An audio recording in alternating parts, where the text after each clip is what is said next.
Walter McCrae had not spoken a kind word to another living soul in 3 years, and he intended to keep it that way until the day they buried him on the mountain he called home. The year was 1879, and the Colorado Rockies did not forgive weakness. Walter knew this better than most men alive. He had built his cabin with his own 2 hands in the autumn of 1876, hauling pine logs up the slope of Mount Garnet on a sledge he fashioned from bent birch.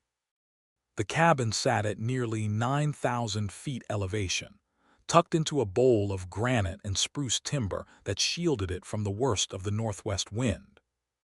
It had 2 rooms, a stone fireplace wide enough to roast a whole elk, and a door that latched from the inside with a heavy iron bar.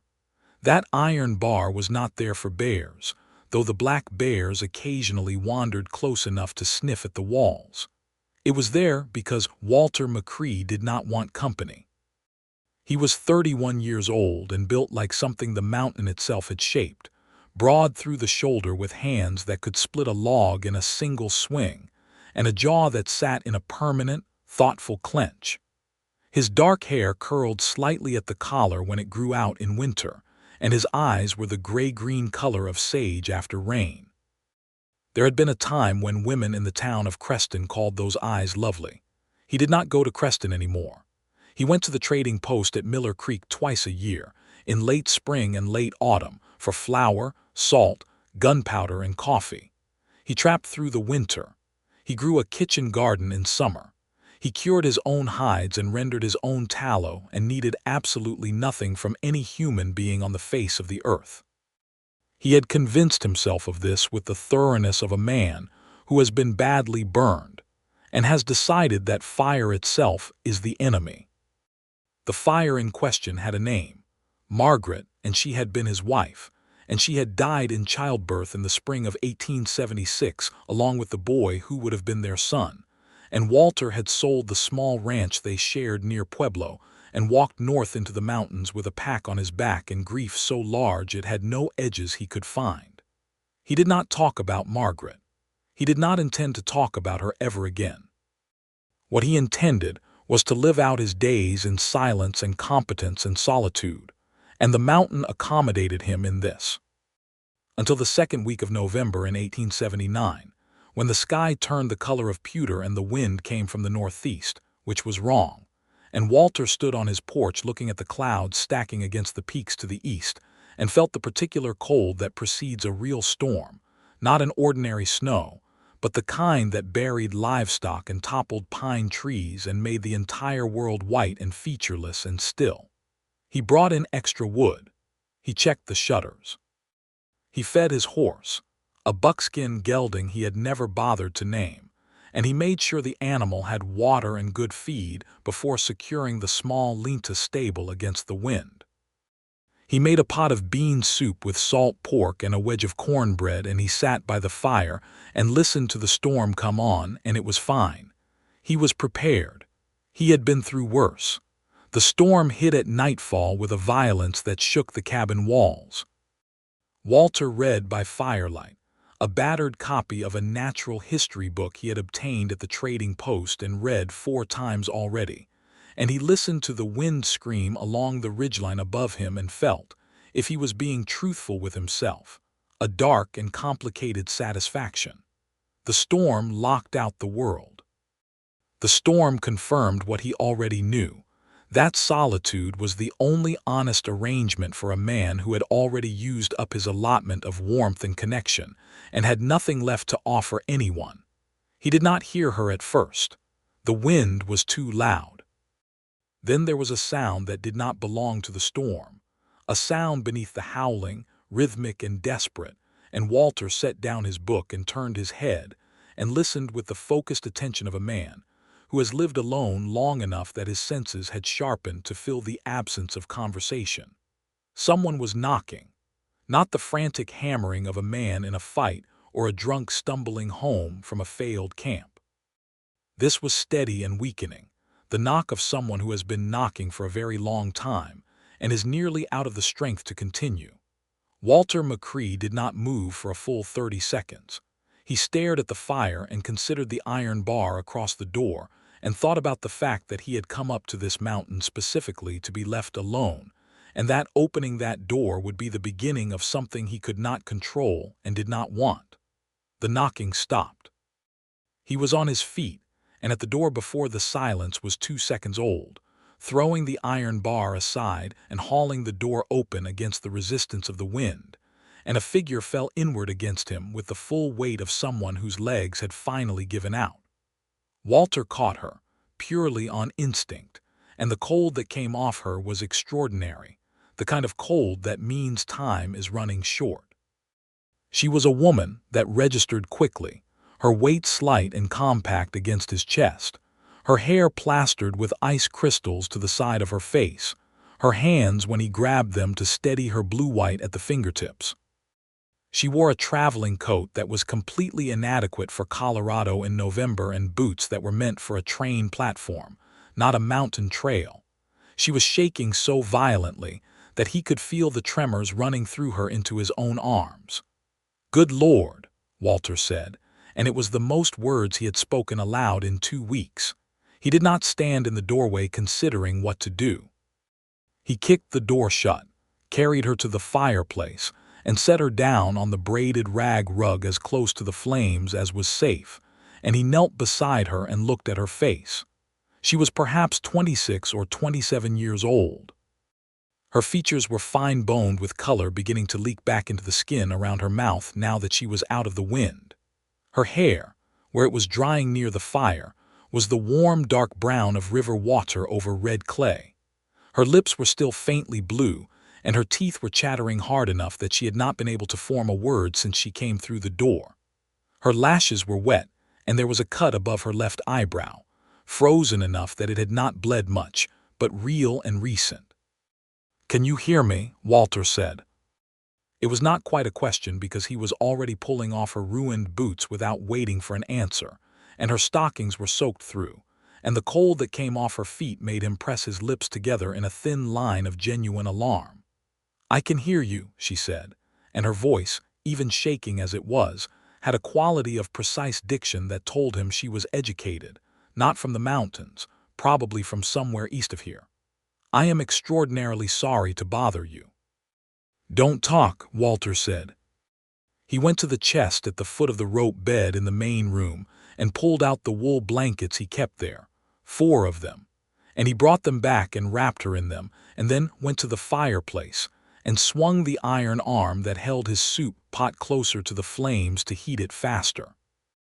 Then he went to the bedroom, the second room, the warmest room, because the fireplace backed against its wall and the stone radiated heat all night, and he stripped the quilt off his bed and brought it out and added it to the pile of blankets already wrapped around her. "I need to look at that cut," he said, crouching in front of her. He was not a man who softened his speech, but he kept his voice level and quiet because she was frightened and cold, and she had fallen through his door out of a blizzard at night, and she deserved something approaching decency from him even if he had forgotten how to produce it naturally. "It is not deep," she said. Her shaking was easing slightly. The soup was beginning to steam. "I'll decide that," he said, and he went and got his tin of medicines, the carbolic, the clean linen strips he kept, because this was a place where a man could hurt himself badly and be too far from a doctor to survive without some self-sufficiency. And he cleaned the cut with water he had boiling on the corner of the stove, and he examined it in the firelight, and she was right. It was not deep, but it had been done by something sharp, and he pressed a strip of linen to it and told her to hold it there. "My horse fell," she said, as if that explained everything, which it did explain the cut and the distance from any sensible shelter. "On the trail below the first switchback. She came down on ice and I could not get her up again. I had to leave her." "In this storm," Walter said, and the words came out with more edge than he intended, not anger at her but at the situation, at a horse left dying in a blizzard, at the particular helplessness of animals in the face of weather they cannot anticipate. "I know," she said quietly, and the guilt in her voice was real and deep, and he glanced at her face and saw it there too, and he did not say anything else about the horse because it was done and she already knew it. "How long were you walking?" he said instead. I cannot say precisely. An hour, perhaps more. I could see the light from your window. An hour in that wind, in those clothes. He looked at her feet again, where they were resting on the rug before the fire, and decided they needed direct attention. He went and got a basin and filled it with water from the kettle, not hot but warm, not so warm that it would be painful against skin that had been that cold, just barely above room temperature. And he set it down, and she understood without being told, and put her feet in it and closed her eyes and made a small sound that might have been pain or might have been relief. He could not tell. "What are you doing on this mountain at night in November?" he said. He was ladling soup into a tin cup, something she could hold with both hands, something that would warm her from the inside. He handed it to her, and she accepted it with hands that were still trembling slightly. "I was trying to reach the Harmon claim," she said. "Thomas Harmon. He is my uncle. I received a letter in late September saying he was ill and asking me to come, and I traveled from Cincinnati by rail to Denver and then to Creston. And in Creston they told me the trail was passable and the weather was clear, and that it was no more than 8 miles to the Harmon claim." "It's 11 miles, Walter said, "and it hasn't been passable weather since the morning." "Yes," she said, with a gravity that acknowledged she had been given bad information and had nearly died because of it. "I gathered. Did they give you that horse at the livery in Creston?" "Yes, Hank Deaver's livery. I do not know his name." "That's his livery," Walter said. "He'll have rented you the worst animal in the stable for twice the fair price because you're a woman traveling alone, and he figured you wouldn't know enough to argue." He said this not to make her feel worse, but because it was the simple truth, and he had always found truth more useful than comfort. "Harmon's claim is 4 miles further up the mountain from here, past the second ridge. You couldn't have made it in this weather even on a good horse." "Is my uncle very far then?" she said, and the worry that moved through her voice was genuine and maternal in its quality, the worry of someone who has come a long way specifically to care for someone. "Far enough that you won't be going tonight or tomorrow," Walter said. "Storm like this'll run 2 days at minimum." She received this news with stillness, which he found interesting. A different kind of woman might have wept or argued or demanded that he saddle his horse, immediately regardless of conditions. She looked at the fire and she drank her soup, and she was quiet for a moment, and then she said, "Then I am in your debt, sir, and I hope I am not too great an imposition." "Walter McCrae," he said, because she had not asked, but she was clearly waiting for something to call him. "Delia Talbot," she said. "I am very grateful, Mr. McCrae." He stood up and went back to the fireplace and poured soup for himself because he had not finished his supper, and because standing was easier than sitting and looking at her trying to formulate a plan. She was here. The storm was here. There was nothing to be done about either fact, and the sooner he accepted that, the more useful he could be. "You'll take the bedroom," he said after he had drunk half his soup. "The wall backing the fireplace keeps it warmest. There's quilts on the bed and a chamber pot under it, and you'll be warm enough through the night. I'll sleep out here." He said it with finality because it was not a negotiation. It was just the obvious arrangement, and she seemed to understand this because she did not argue.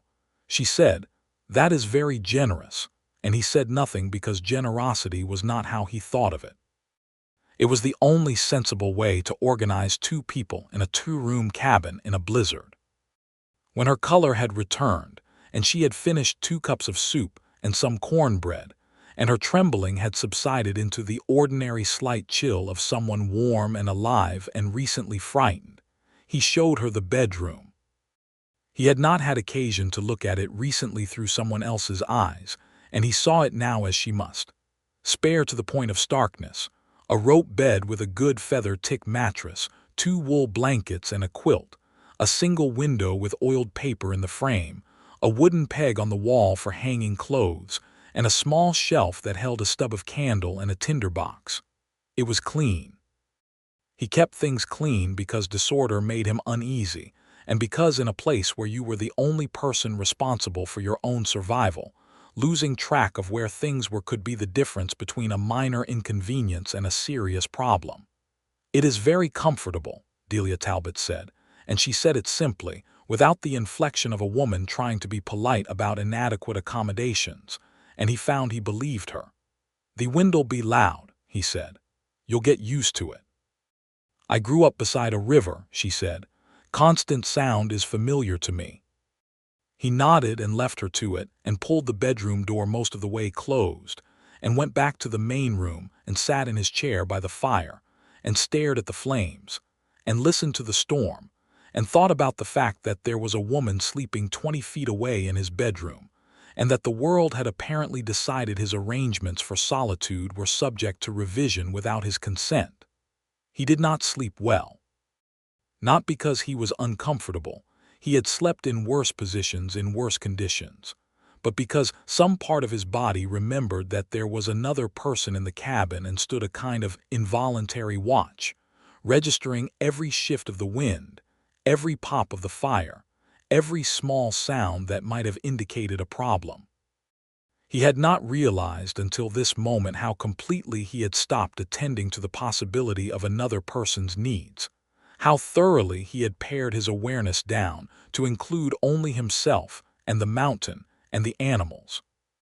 The restoration of that awareness felt strange and also, deeply against his will, like something that had been atrophied was beginning to flex again, and he did not welcome the sensation. In the morning the storm was still running hard. The snow was above the porch railing when he looked out the window, and the spruce trees at the edge of the clearing were bent sideways and loaded with white so that they looked like they were kneeling. Walter built up the fire from the coals he had kept banked through the night, put water on for coffee, and started a pan of cornmeal mush with dried apples stirred through it, because it was what he had that was hot and filling and could be made quickly. Delia came out of the bedroom when the smell of coffee reached under the door. She had redressed herself in her traveling clothes, which had dried overnight near the fireplace where he had draped them on the chair backs, and her hair was braided neatly down her back. The cut above her eyebrow had scabbed over in the night and looked better than he had expected. She moved into the main room with the manner of someone trying to take up as little space as possible, which he noticed and did not comment on, but which told him something about how she had been living in Cincinnati, careful about her presence in spaces she was not certain she had the right to occupy. "Good morning," she said. "Coffee," he said, and handed her a tin cup.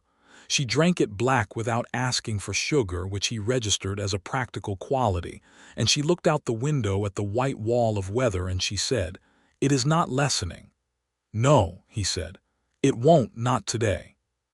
"Then I will be useful," she said, and she said it with a simplicity that was not aggressive or performative, just a statement of intention, and she looked around the cabin in a way that was assessing and methodical, cataloging what was there and how it was organized and what needed doing. Walter was not used to this. He was not used to sharing space, and he was especially not used to sharing space with someone who adapted to it so quietly and practically, who did not demand reassurance or make complaints or fill the silence with nervous chatter.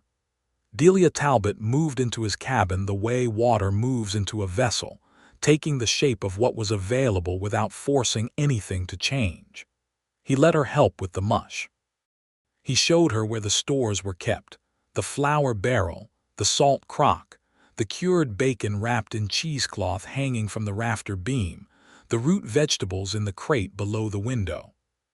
She took stock of it all with the eyes of someone who has kept a household and knows what a household requires, and when he mentioned that he had been thinking to make a proper bread since he had good sourdough starter, she said she knew how and she would do it if he liked, and he said he would be in the stable seeing to his horse, and she could do as she pleased.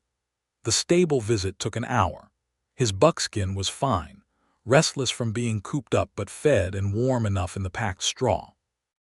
Walter checked the lean-to walls and found one corner where the wind had worked a gap in the board seam, and he repaired it with wedges and a handful of oakum he kept for such repairs. And when he came back inside, stamping snow off his boots in the small entry porch he had built for exactly this purpose, the smell that met him was bread baking, and underneath that something else, beans with onion and the salt pork from his stores. And the combination of smells hit him somewhere in the chest, with a force that was entirely disproportionate to two ordinary kitchen smells, and he had to stand in the doorway for a moment composing himself before he went in. She was at the stove, her back to him, stirring the beans. Her braid had come slightly loose, and a strand of brown hair curved along the side of her neck. The bread dough was on the clean board set on the table, shaped into two rounds and resting under a cloth for its final rise. She had tidied the main room, not rearranged it, just straightened what was already there. The stack of books aligned, the spare tools hung back on their pegs, and the floor swept with the broom he kept behind the door. "You didn't need to do all that," he said. She turned and looked at him, and her expression was entirely equable. "I needed to be useful," she said. "I'm not good at being idle, and I am in your home during a storm that is not your fault or mine, and it seemed the right thing." He sat down at the table and pulled off his outer coat and hung it on its peg, and he looked at her and she looked at him, and he said, "Tell me about your uncle." It was the first question he had asked her that was not strictly practical, and she seemed to understand the weight of it, that he was offering something by asking. She turned back to the beans and stirred them and said, "Thomas Harmon is my mother's brother. He came west in 1865 after the war, and he has been on that claim since 1868. Gold at first, and then when the gold played out, he took to trapping and growing what he could, and he has been there ever since. He never married. He is 63 years old, and his letter said he had pain in his chest that came on him with effort and left him breathless, and he asked me to come because there is no one else." "No one else," Walter repeated. "My mother passed 2 years ago," she said, and her voice did not break, but there was a careful quality to the words, the quality of someone who has done their grieving and has built something sturdy over the hole it left. "My father died in the war. I have no brothers or sisters. Thomas is my family." "And you came alone from Cincinnati," he said. "No husband." "No husband," she confirmed, without inflecting it with either bitterness or apology, just a fact in the same register as the elevation of the claim or the mileage from Creston. Walter nodded and said nothing else, and after a moment the silence settled between them into something that was not uncomfortable, which surprised him. Silence with another person was something he had forgotten how to exist inside of without it becoming either hostile or anxious. But this silence was different. It was the silence of two people who were both accustomed to their own company and did not feel compelled to fill air merely to prove they were present. They ate the beans and bread at the table that evening, and he told her about the trail to the Harmon claim, not because she asked, but because she would need to know it when the storm broke, and she listened with the focused attention of someone memorizing directions, because they intend to follow them without help.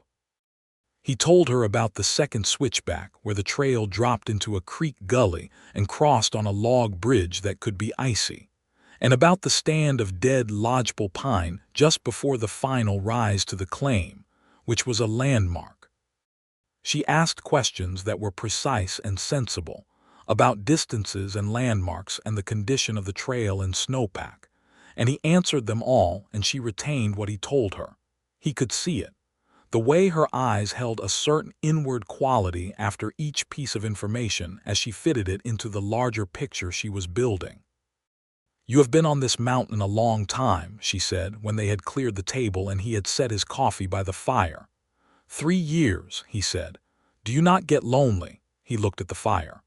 "No," he said, and it was the answer he had given himself so many times that it came automatically, reflexively, before he had considered whether it was still true. She did not challenge it. She did not say the thing that other people would have said, that everyone gets lonely, that a man needs company, all the well-meant intrusions that people offered as if they knew what his interior life required. She just said, "I see," and picked up her own coffee, and they sat by the fire in the loud weather. And for the first time in 3 years the chair across from Walter McCrae had someone in it. On the second day of the storm, the temperature dropped further and the wind found every small gap in the cabin walls and made its presence known as a thin, cold whistle in certain corners. Walter spent the morning going around with oakum and strips of rag, sealing the gaps, and Delia held the lamp for him in places where the light did not reach well, passing him the caulking material when he needed it, anticipating what he would need before he asked for it. She was handy in a way that was not about strength or particular skill, but about attention. She paid attention to what was happening and adjusted herself accordingly, and Walter, whose solitary work had made him meticulously aware of his own process, was startled to find that having her beside him did not disrupt that process, but in some strange way made it more efficient. "You are not what I expected," he said, without entirely intending to say it aloud. She was holding the lamp up to illuminate the joint between the window frame and the wall. She turned her head just slightly toward him without moving the lamp. "What did you expect?" He worked the oakum into the gap with his thumb. "Someone who would want more talking," he said. "I spent 4 years as a teacher," she said, "in a schoolroom with 30 children. I have used up my quota of talking for this lifetime." He glanced at her and found her mouth curved slightly at the corner, not a smile exactly, just the faintest dent in the cheek that said she was aware of her own dryness. He looked back at the wall joint. Something moved in his chest that he did not have a name for or did not want to name. "A school teacher," he said. "And now," he asked. "And now I am here," she said simply. He pressed another length of oakum into the crack, and did not say anything else, and the lamp held steady in her hands, and the storm hammered the walls outside, and inside everything was warm and quiet and sealed against the cold. That evening she asked him about the books on his shelf, not with the slightly condescending curiosity people sometimes brought to unexpected signs of literacy in rough men, but with genuine interest, reading the spines and pulling one out now and then and turning it over in her hands.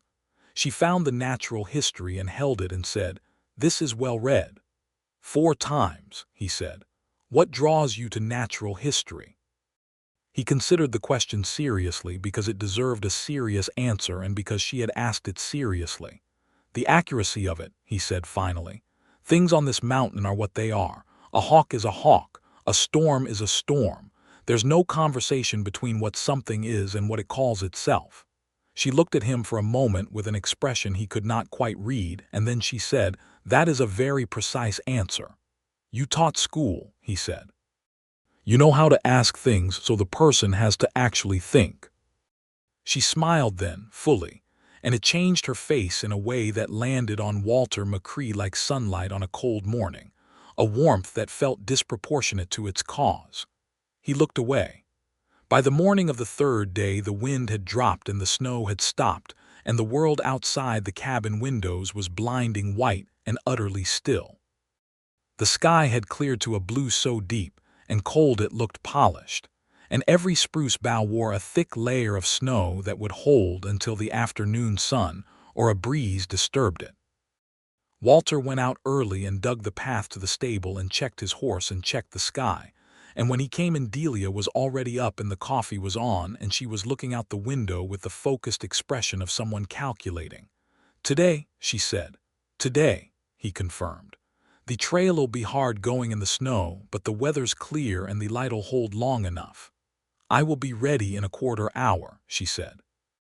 He ate standing up, because they were preparing to travel and sitting down felt wrong, and he packed a set of snowshoes for her because the drifts on the upper section of the trail would be above the knee without them, and she would exhaust herself fighting through on foot. He showed her how to strap them on, and she was a quick study, adjusting the bindings with the same focused efficiency she brought to everything. "I am going with you," he said, and he said it before she could say anything about not needing him because the trail was dangerous in fresh, deep snow, and she did not know it, and he was not going to explain away the concern that had arranged itself in him overnight, and that he was not going to examine too closely. She looked at him with those clear, direct eyes and said, "I would be grateful."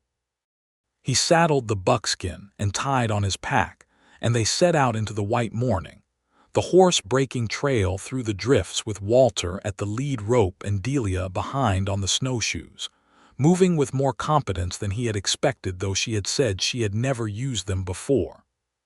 She fell once in the first quarter mile, in a hidden drift at the edge of the trail, and he turned back and offered his hand, and she took it, and he pulled her up, and they stood close for a moment in the snow-bright morning, and the cold had put color in her cheeks, and she said, "Thank you."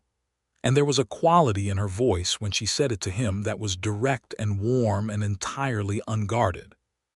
And Walter McCrae felt the particular terror of a man who has been alone long enough that human warmth has become physically startling. He turned back to the trail and they walked. The Harmon claim was exactly where he had told her, past the second ridge and the stand of dead lodgepole, a cluster of low buildings tucked against a south-facing slope to catch what winter sun there was. The main building was larger than Walter's cabin, built in the manner of a man who has had years to add to his original structure, with a covered porch running the length of the front and a proper stone chimney from which, Walter was relieved to see, smoke was rising. Thomas Harmon met them at the door. He was a lean man, older than Walter had expected from Delia's description, with white hair and a short beard, and the careful movements of someone who has learned not to exhaust himself. His face when he saw Delia broke into an expression of such profound relief and love that Walter had to look away from it, because it was too honest, too undefended, too much the face of a man who had not been certain he would see the person he loved again. "Delia girl," Thomas Harmon said, and opened his arms, and she walked into them and held him with a fierceness that said she understood what the letter had meant, what this journey had meant, and she pressed her face against her uncle's shoulder, and Walter stood in the snow holding his horse and looked at the mountains and gave them their moment. Thomas Harmon had a man with him, a young fellow of about 20 called Abe Prout, who had been working the claim on shares and who had been looking after the old man through the autumn. Abe was a local boy, broad-faced and plain-spoken, and he took Walter's horse to the stable without being asked, which Walter appreciated. Inside, the Harmon cabin was cluttered with a lifetime of accumulated objects, tools and books and specimens, and the detritus of a man who had been in one place long enough to fill it completely. It was warm and somewhat airless, and it smelled of tobacco and wood smoke, and the particular smell of an old man who has been ill. Thomas Harmon's chest complaint was what Walter had suspected from Delia's description, the heart laboring more than it should, sending pain up into the chest and arm with effort, requiring a reduction in the amount the old man exerted himself. There was no doctor on this mountain, the nearest being Dr. Ellison in Creston, and Walter had enough practical knowledge from years of managing his own injuries and illnesses to know that what Thomas needed was rest, warmth, good food, and the presence of someone who loved him. He was not dying immediately, but he was not well, and the winter was long. Walter stayed 2 nights at the Harmon claim, not because he had intended to, but because the second night brought another storm, smaller than the first, but sufficient to make the trail back impassable until it passed. He and Abe Prout shared the porch sleeping area, while Delia took one room and Thomas the other, and Walter lay listening to the second storm and thinking about the first one, and about the door opening, and the woman falling through it, and about the particular quality of 3 days in a small cabin with someone who paid attention, and did not fill silence with things that did not need to be said. On the third morning he saddled his horse and said his goodbyes, and Delia walked with him to the edge of the yard, and they stood in the cold white morning, and she said, "I do not know how long I will be here. He is not well, and I cannot leave him until the spring at least." "Harmon's strong," Walter said. "Stubborn too, from the look of him. That helps," she smiled. "It does," she agreed. Then she looked up at him with that direct gaze and said, "Thank you for opening your door." "You were knocking," he said. "You did not have to answer." He held her gaze for a moment, and then he said, "No, I suppose I didn't." And he mounted and turned his horse and rode back down the trail through the snow-covered silence of the mountain morning. He was 300 yards down the trail when he realized he had been thinking about the color of her eyes and not the trail conditions, which was the kind of lapse in attention that in this terrain could get a man killed, and he applied himself firmly to the trail and told himself to stop being foolish. He was not successful. Over the following weeks, Walter McCrae found reasons to travel up the Harmon Trail that he had not found in the previous 3 years of living on the same mountain. The first time he told himself, he was checking the trail after a brief freeze that might have iced the log bridge at the creek crossing. He checked the bridge, which was fine, and then kept walking to the Harmon claim and arrived to find Delia chopping the kindling that Thomas could no longer safely swing an axe to produce. He took the axe from her without ceremony and split the entire woodpile while she watched with an expression that was both amused and aware. And then they had coffee and he told Thomas about the trail conditions, and Thomas told him an involved story about a silver strike in 1872 that had come to nothing. And it was easy in a way that Walter had forgotten being anywhere could be. The second time he brought a haunch of venison he had taken that week, because the old man needed good protein and Abe Prute's hunting skills were adequate but not notable. This gift was received with genuine pleasure and a supper invitation that he accepted, and over supper Thomas Harmon looked between Walter and Delia with the particular look of an elderly person who sees something clearly that the younger people have not yet admitted to themselves, and he said nothing about it, being wise enough to know that named things sometimes run away while unnamed things stay close.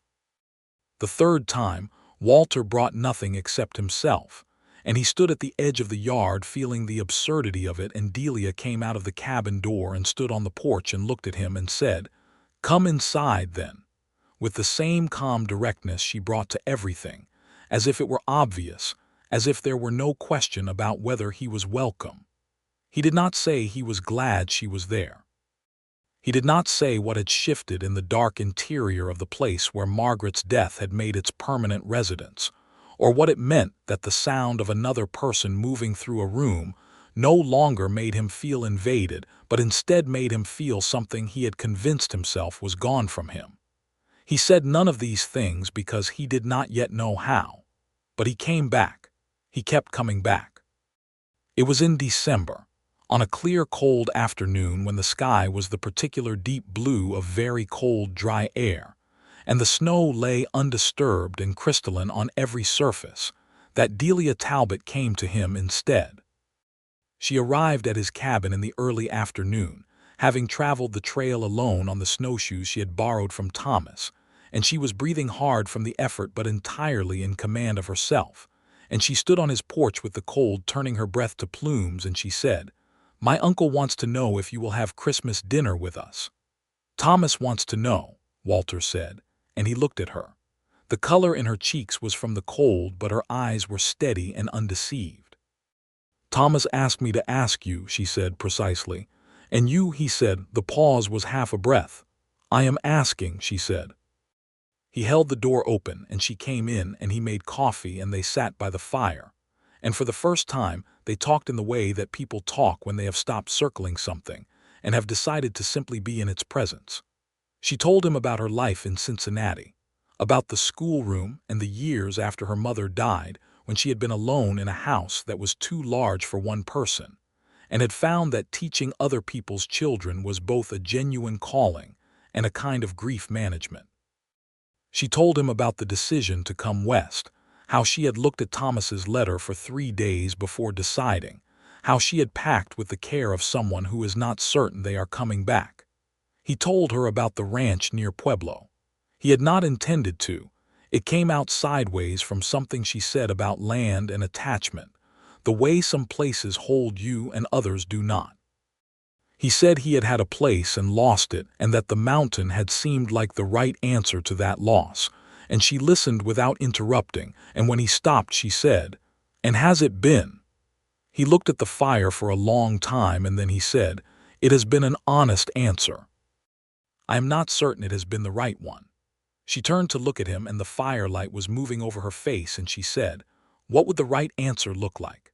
and Walter McCrae, who had not spoken of Margaret to a single living soul in 3 years, found himself saying her name, and then the rest of it came in a voice that was steady but not without cost, the story of the young wife and the child and the spring morning and the walk north into the mountains. He did not make it dramatic. It was simply the shape of what had happened and what it had done to him, and when he finished, Delia Talbot did not say she was sorry or offer any of the other things people said, which would have made him want to stop talking altogether. She said, "She must have been someone worth loving that much." He looked at her. "She was," he said. "Then the years you had with her were worth having," she said, "even as the end was terrible." I think sometimes we forget that the love was real even after the loss makes it hurt. He was quiet for a long time after that, not with the silence of someone who has nothing to say, but with the silence of someone considering something carefully. He said finally, "Where did you learn to talk about hard things so cleanly?" she said. 30 children in a classroom teach you that honesty done with kindness is kinder than comfort done without honesty." He looked at her in the firelight and thought that he had perhaps been wrong about needing no one. He had believed it so fully that the belief had become structural, a load-bearing wall in the architecture of how he lived, and he was now examining that wall and finding it was not as solid as he had built it to be. There were cracks in it that had been there from the beginning. He had just been standing too close to see them. On Christmas Day, Walter rode up the trail with a saddlebag that held a bottle of good Kentucky bourbon he had been keeping for an occasion that had never previously presented itself, a paper of dried apricots, and a small carved wooden box he had spent 6 evenings making by firelight, dovetailed at the corners and fitted with a simple clasp. He was not by habit a man who made presents, but his hands had done it almost without his permission, finding something to do with themselves in the evenings that was directed, quietly and with full awareness, toward one particular person. The Harmon Christmas was warm and close, and smelled of roasting venison and dried apple pie that Delia had made from the stores in Thomas's larder. Abe Pruitt had come in from his own claim site and brought a fiddle, and Thomas sat by the fire with the bourbon in his hand, and told stories about the early days on the mountain, with the rolling fluency of a man who has been accumulating stories for decades, and has finally found an audience worth performing them for. Walter sat across the fire from Delia and watched her laugh at her uncle's stories, her whole face open in a way that it was not always open, the careful schoolteacher reserve fully dissolved in the warmth of family, and he thought that he had not seen a person laugh like that in a very long time and that it was a very fine thing to see. He gave her the box after supper, quietly, not making a ceremony of it. She held it and turned it over and ran her fingers along the dovetailed corners and looked up at him with an expression that was entirely unguarded and said, "You made this." "I make things," he said, "with my hands. It's what winters are for."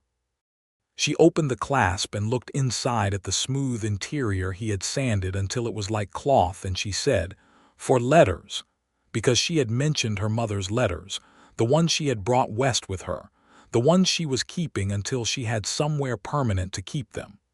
"For letters," he confirmed.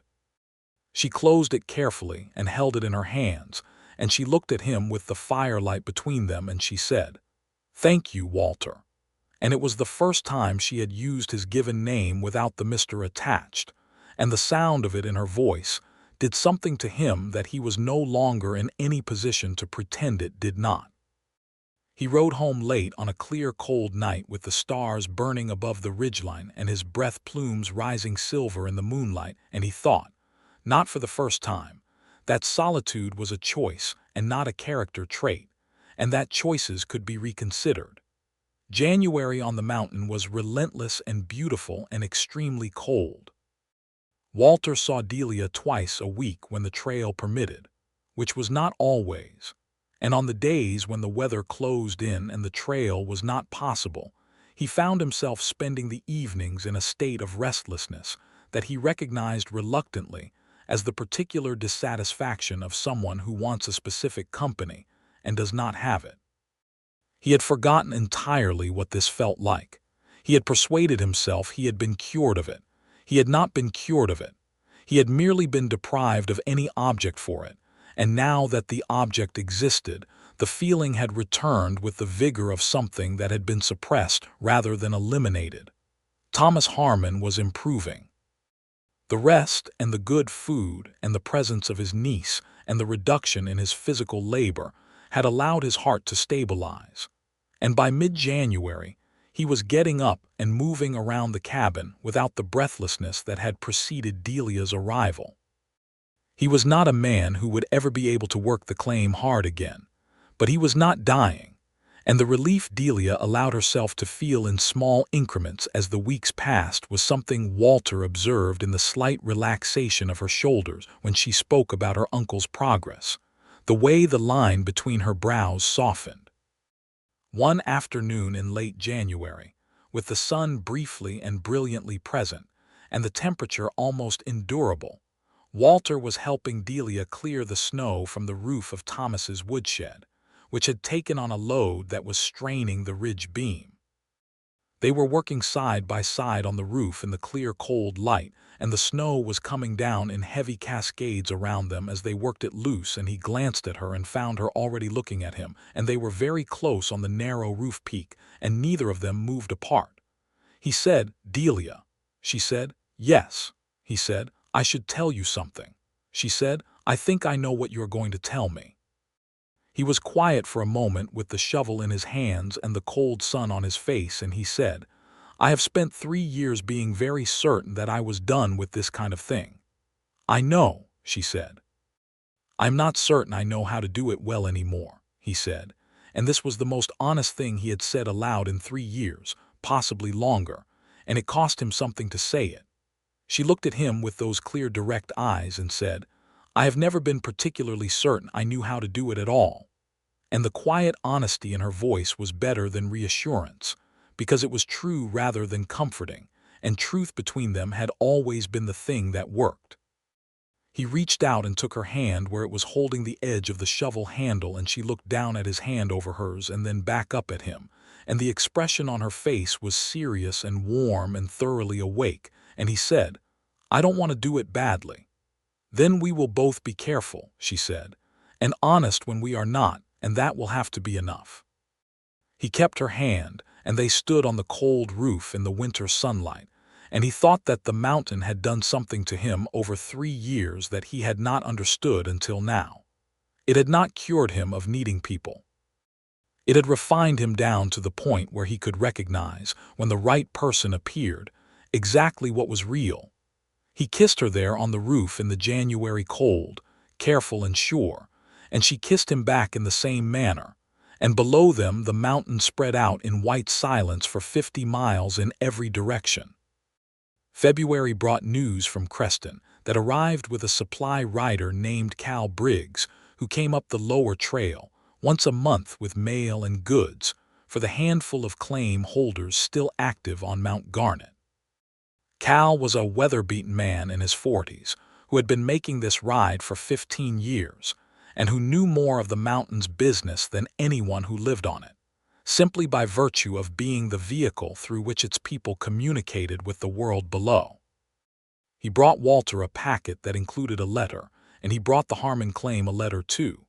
And the letter at the Harmon claim was from a man in Denver named Aldous Vane, who identified himself as a land agent, and who stated that he had received information that the Harmon mineral claim had not met its annual production requirements as registered with the Territorial Land Office, and that absent evidence of activity and production, the claim could be subject to review and potentially reassignment.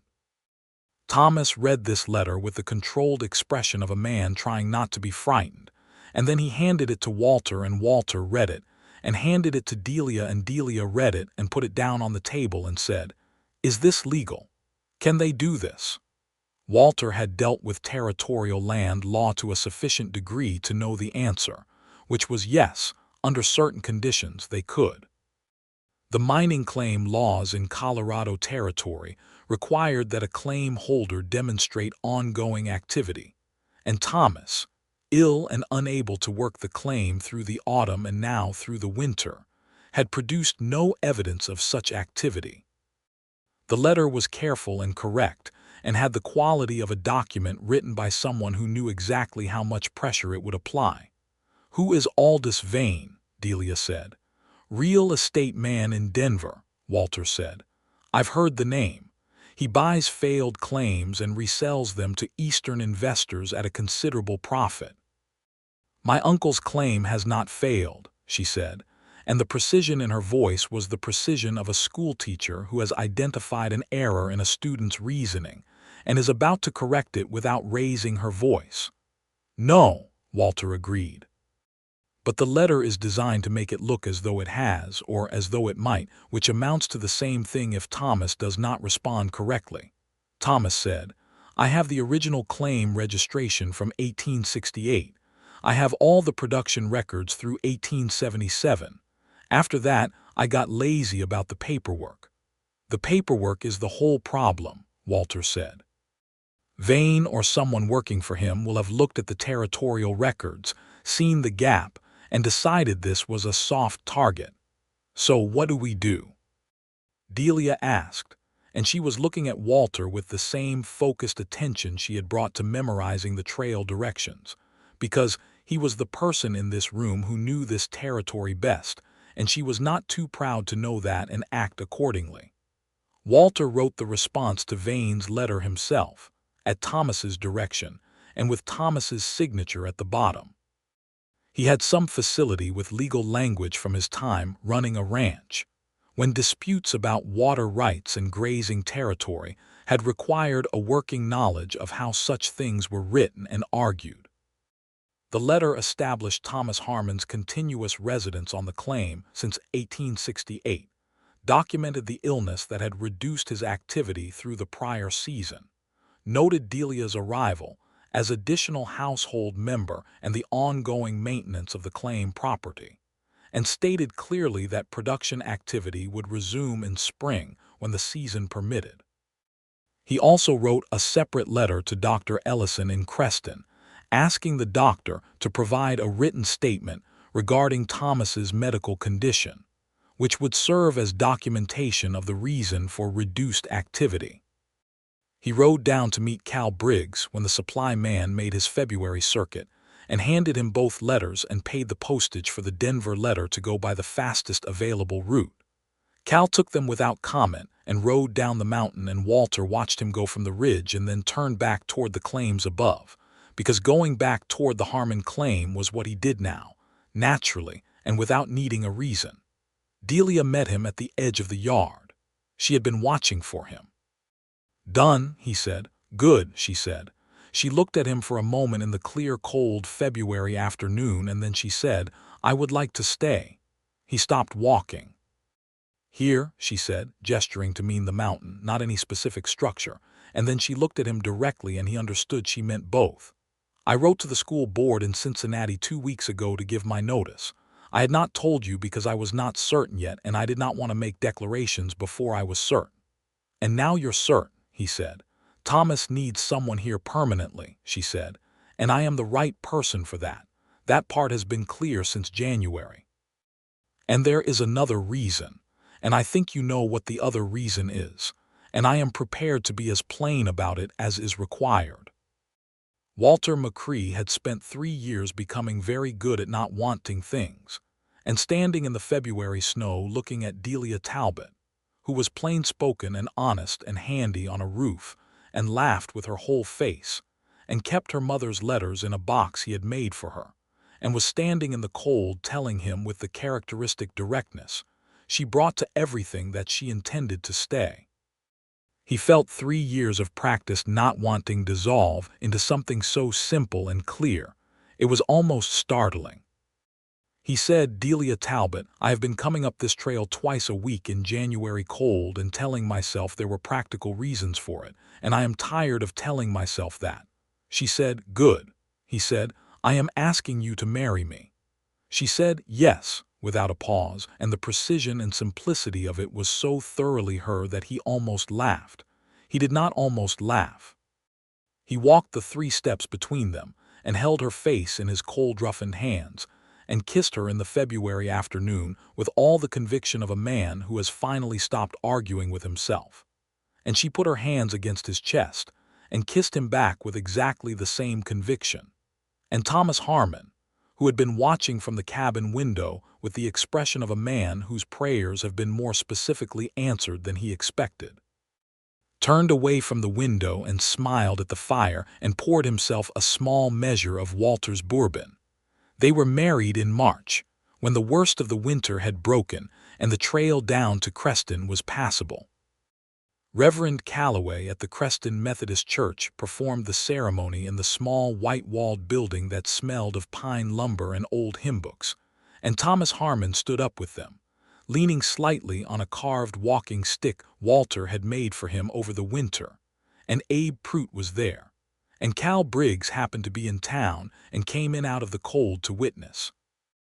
And a woman named Mrs. Ida Fitch, who ran the boarding house and had never met either of them, attended, because she attended every wedding in Creston on principle, and brought a dish of dried apple cake each time without exception. Delia wore a dress she had brought from Cincinnati, deep blue wool, and she had flowers in her hair that were dried, because nothing fresh grew in Creston in March. Little dried rose buds that she had found in her mother's things and carried west with the letters. Walter wore his best coat, which Delia had cleaned and pressed with the iron she borrowed from Mrs. Fitch, and he stood before the Reverend and said what was required to be said with a voice that did not shake but carried enough weight that the Reverend, who had married 100 couples in this church, noted in his journal that evening that this was a man who understood the significance of what he was saying. After the ceremony they ate the apple cake and Abe Prout played his fiddle, and Thomas Harmon told 3 stories about Delia as a child in Cincinnati, all of them involving books and a specific quality of stubbornness that both Walter and Delia confirmed remained entirely current. Cal Briggs drank 2 cups of coffee and shook Walter's hand with the gravity of a man who has carried other people's mail long enough to understand that the things that happen at the ends of letters are the most important things that happen on any mountain. They spent one night at Mrs. Fitch's boarding house, which was the best accommodation available, and the room was clean and warm, and Mrs.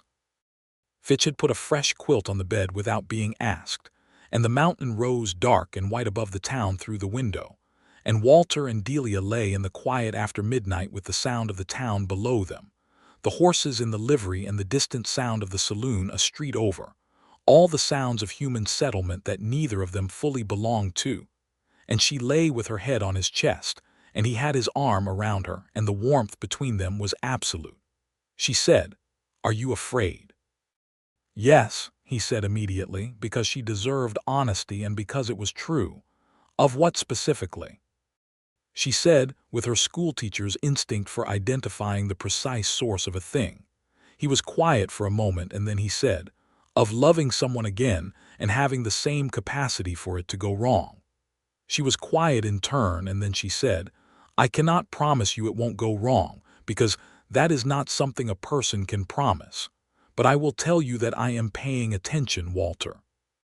I am paying attention to you and to us and to what is real between us, and I think that is the best armor available." He held her closer and said, "That is the best possible answer." She said, "I know," with a dryness that made him laugh in the dark, and they slept. They went back up the mountain the next morning, and life on Mount Garnet reorganized itself around its new arrangement. Delia moved permanently to the Harmon claim to care for Thomas, and Walter spent 3 nights at the Harmon cabin each week, and the other nights at his own cabin, maintaining his trap lines and his stores and the practical requirements of his claim, which he had never formally worked as a mine, but maintained as a homestead. He and Delia discussed the longer arrangement often, and with the practical directness they both brought to problems, and by late April they had arrived at the obvious solution. He expanded his cabin.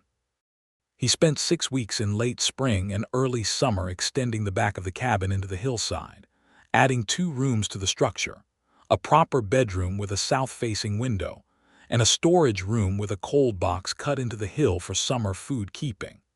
He rebuilt the fireplace surround to make it more efficient, and re-roofed the whole structure with new pine shakes split from a lodgepole he felled a quarter-mile up the slope.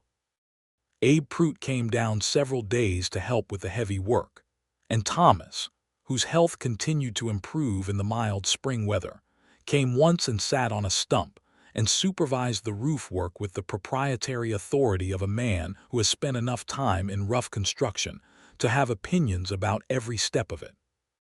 Delia came down to the new cabin with him at the end of May, having made arrangements with Abe to look in on Thomas daily, which Abe was glad to do partly because he was fond of the old man, and partly because Thomas had agreed to deed him 10 acres of the claim in exchange for his help through the winter, which Abe could register as his own homestead claim, and was a fair and logical arrangement for them both. The first night in the expanded cabin, which was warm and clean, and now had enough space that 2 people could exist in it without continuously negotiating the territory of their movements, Delia stood in the new bedroom and looked at the south window and the view it framed, pine and granite and sky, and she said, "This is the most beautiful place I have ever lived." Walter stood in the doorway looking at her in the low golden light of a Colorado May evening and said, "It is better with you in it."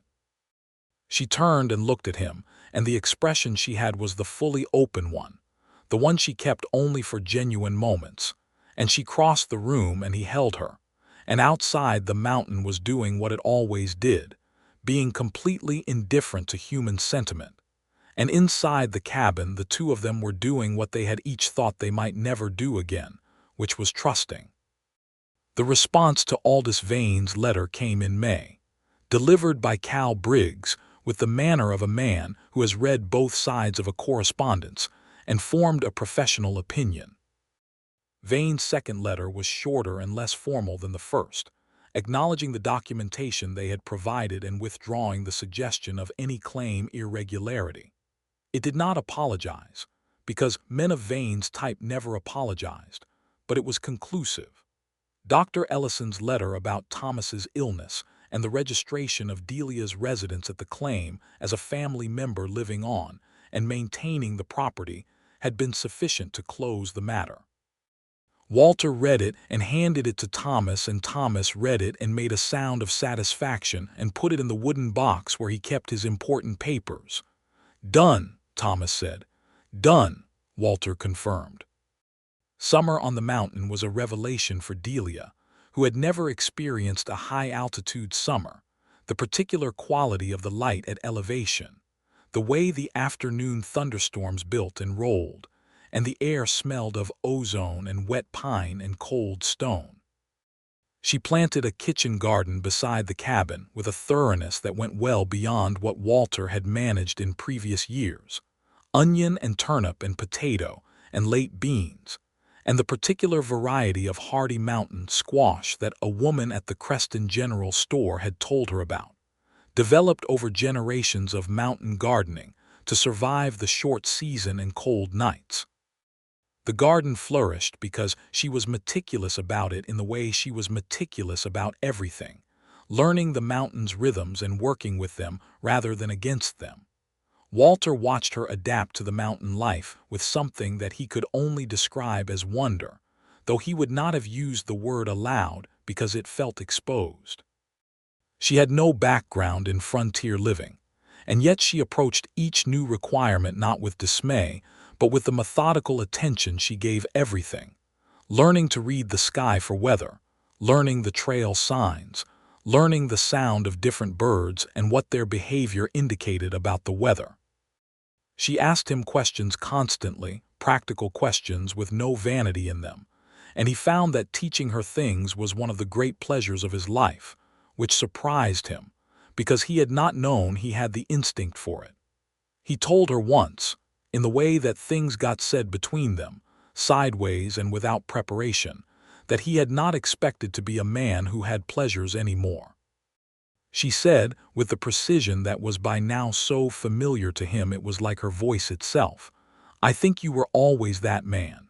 You just stopped allowing yourself to know it." He thought about this for a long time afterward and decided she was probably right, which was something he found he enjoyed, the experience of being probably rightly understood.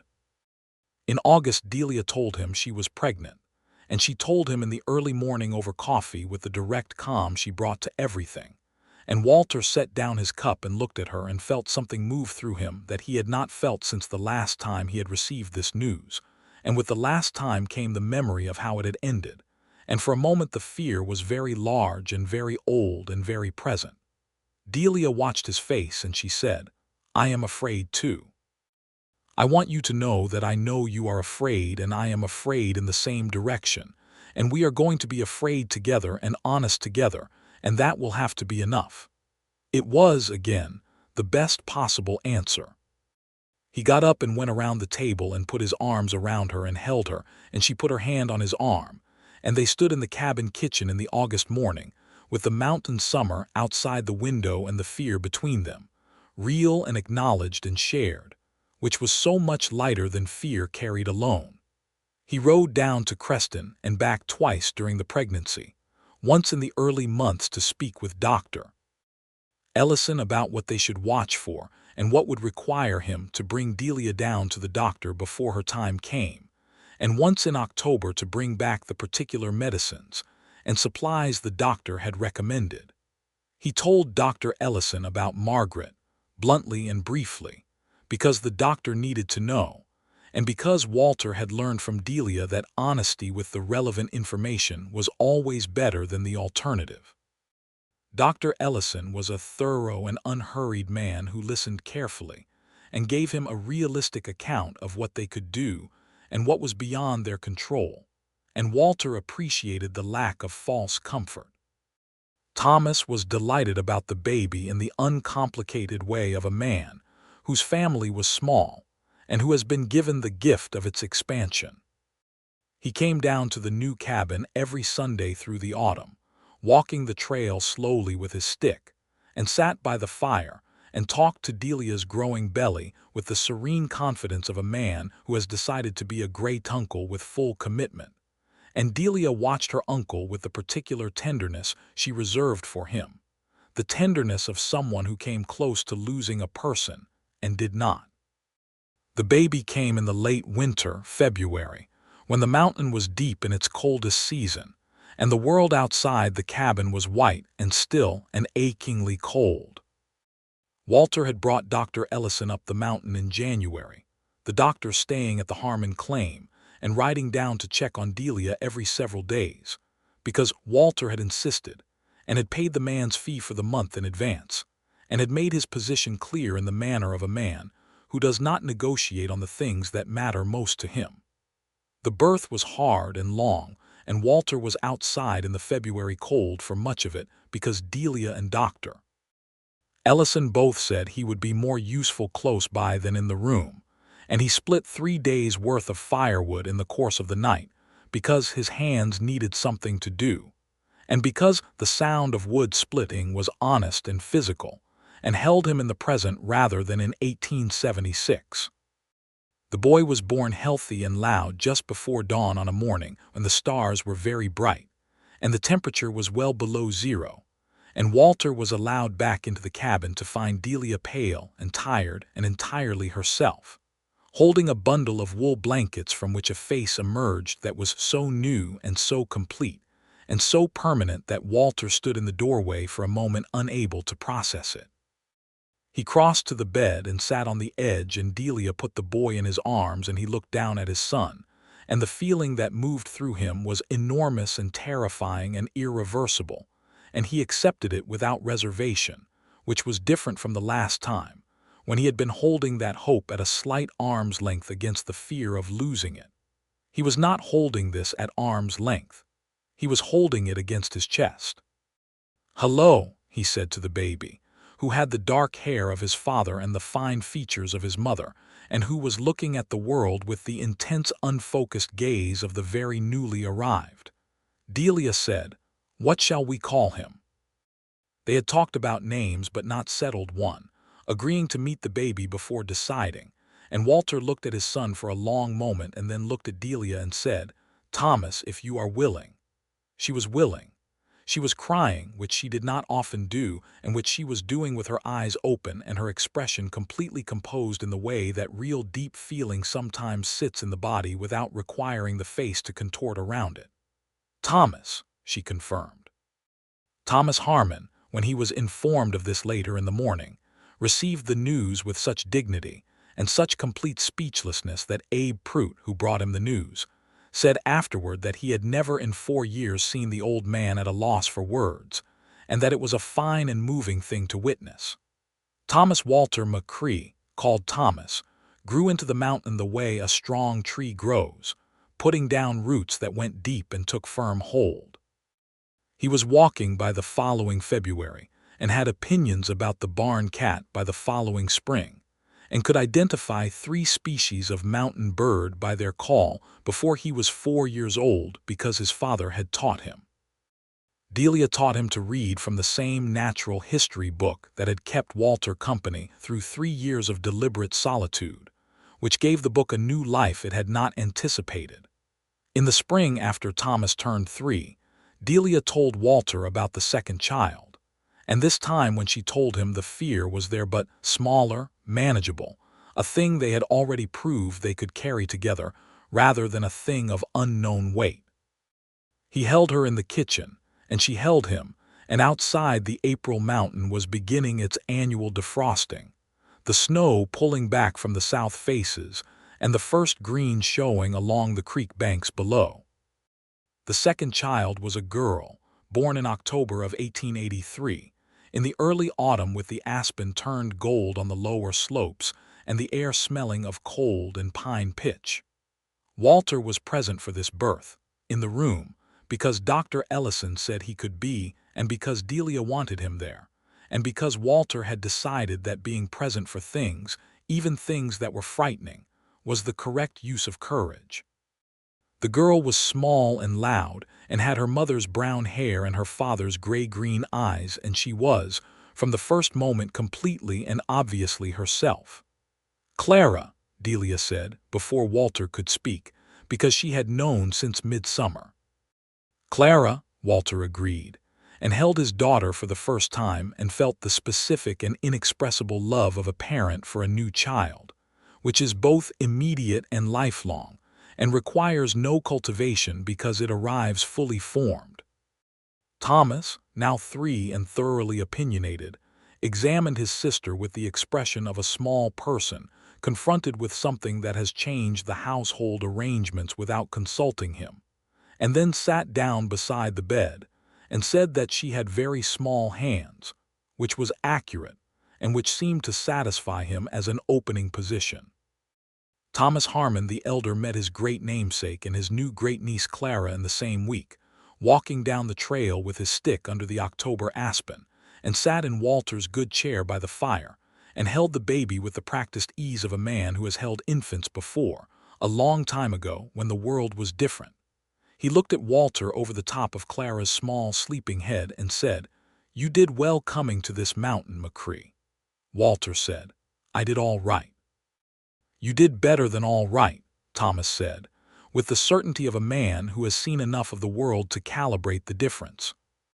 Walter looked at Delia, who was sitting across the fire with Thomas the younger in her lap reading him from a worn picture book, her voice low and even and warm, her face in profile showing the fine lines that the mountain sun was beginning to engrave at the corner of her eye, which were not aging in the way he had once thought of aging, but simply the accumulation of expression, of squinting into the wind, of laughing with her whole face, of everything she had been and done in the time they had had together. She looked up and caught him looking at her and raised an eyebrow in the slightly arch way she had, and he shook his head once, indicating nothing specific, indicating everything, and she turned back to the book. The years arranged themselves into a life. Abe Prout married a woman from Creston named Rose in 1884 and built up his claim into a proper homestead. And Thomas Harmon, the elder, became a kind of unofficial grandfather to both families, sitting on his covered porch in the summer afternoons and telling stories to whoever would listen, which in his later years included an audience of 2 children, one small woman who had made the mountain her home, and one large quiet man who sat on the porch steps and listened with the expression of someone who is in exactly the right place. Thomas Harmon the elder died in the winter of 1886, in his sleep, in the cabin he had built in 1868 and never left. He was 70 years old and he had outlived the heart trouble by 7 years, which Dr. Ellison said was better than expected, and which Thomas himself would have said was entirely due to the fact that he had something to outlive it for.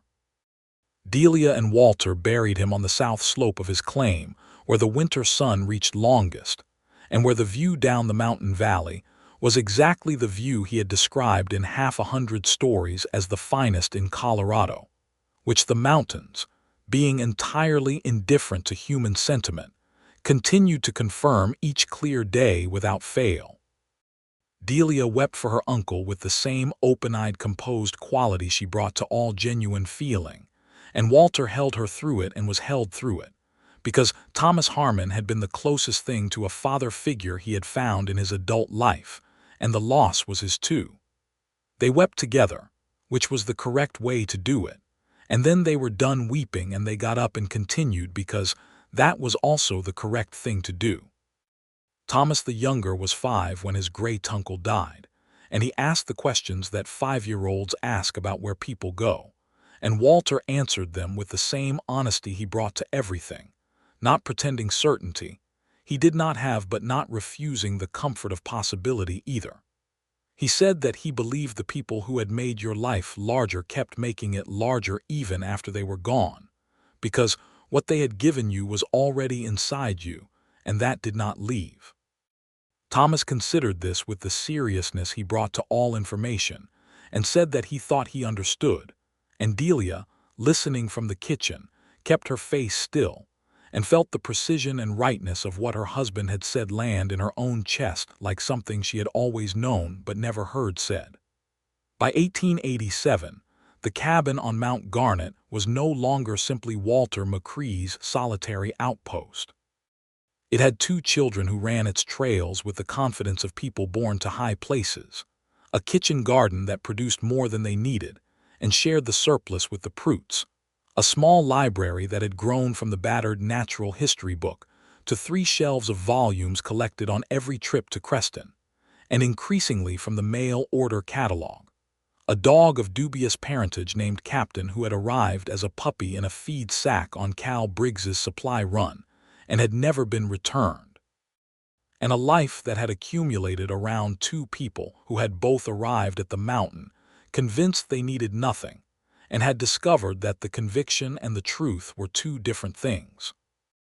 On an afternoon in the late summer of 1887, Walter was sitting on the expanded porch he had built 3 years earlier, which faced south and caught the last light of long summer evenings, and he was mending a harness and not thinking about anything in particular, which was a state he had once inhabited permanently, and now only visited occasionally, and with pleasure rather than with the grim purposefulness of a man using emptiness as armor. Delia came out and sat in the other chair, the one he had made for her the previous winter with a slightly lower back than his own, because she was shorter, and had mentioned once that the original chairs gave her a crick in her neck, and she brought her sewing with her, and they sat in the late gold light with the mountain evening coming on around them.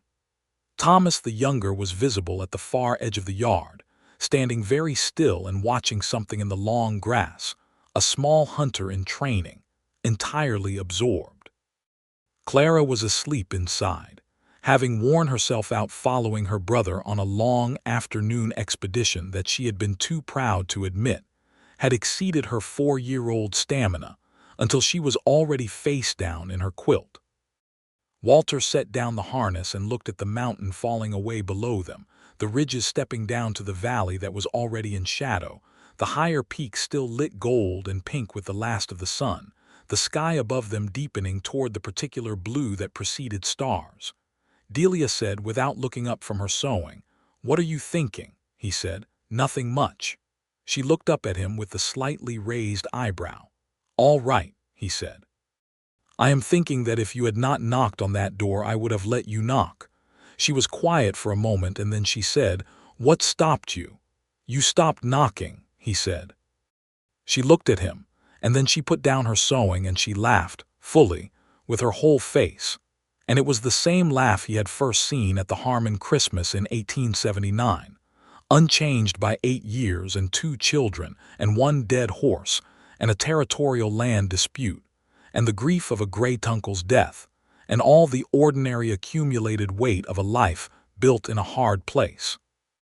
It was exactly the same laugh, and it landed on him exactly the same way it always had, like sunlight, like something that could not be argued with.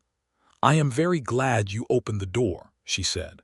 "So am I," he said, and meant it with the full depth of a man who knows what the alternative was. She picked up her sewing again, and he picked up his harness, and the evening settled around them, and Thomas the younger gave a small triumphant cry at whatever he had been stalking in the long grass. And inside the cabin Clara slept the sleep of the righteously exhausted, and Captain the dog of dubious parentage came and lay down across Walter's feet with the weight and confidence of a dog who has decided where he belongs and has no further questions about it. The stars came out above the mountain in their usual extravagant numbers, the same stars that had been there on every solitary night Walter McCrae had spent on this mountain, and that looked entirely different now, not larger or brighter, but differently weighted, carrying the knowledge that someone else was looking at them too, someone whose shoulder was warm against his in the shared chair they had drifted into as the evening cooled, whose breath he could feel if he paid attention, whose presence in his life had been the specific and irreversible answer to a question he had stopped asking long before she knocked. He had said he did not need anyone. He had believed it with the conviction of a man who has been hurt badly and has made the understandable error of confusing pain with wisdom. The mountain had held him in that conviction for 3 years, patient and enormous, neither agreeing with him nor arguing, simply waiting for the moment when the storm came from the wrong direction, and a woman in inadequate boots fell through his door, and the iron bar and the lock, and the 3 years of carefully constructed solitude proved, in the end, to be no match for 2 hands that kept knocking. Walter McCrae sat on his porch in the late summer evening of 1887, with his wife warm beside him and his son coming across the darkening yard with his prize, and his daughter sleeping inside, and the whole large life he had built out of his grief and his solitude, and one unlocked door spread around him in every direction.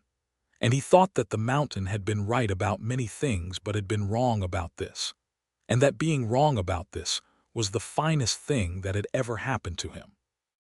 He put his arm around Delia, and she leaned into him without looking up from her sewing, and the evening moved in around them, and the mountain stood exactly where it had always stood, enormous and honest.